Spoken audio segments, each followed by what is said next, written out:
Taurus Gemini. Hi Taurus, so this is your quick oracle reading. Nandito tayo ngayon sa Burnham Port sa Baguio.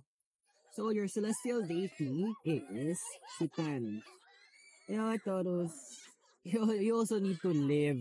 Kailangan mo din magkaroon ka ng moment to enjoy life. You know what? Have some fun, meet up some friends. Enjoy. Kasi sabi nga nung boss ko dati, if you work hard, you need to also party hard. And having fun, hindi naman kailangan na maging magastos ka. Kailangan lang andoon na yung heart mo is at peace. So, find some quality time with the people that you love. Find time to spend it with those people who also values you. And at the end of the day, create new memories with them. Kasi yun naman talagang kailangan eh. That's what's important right now for you.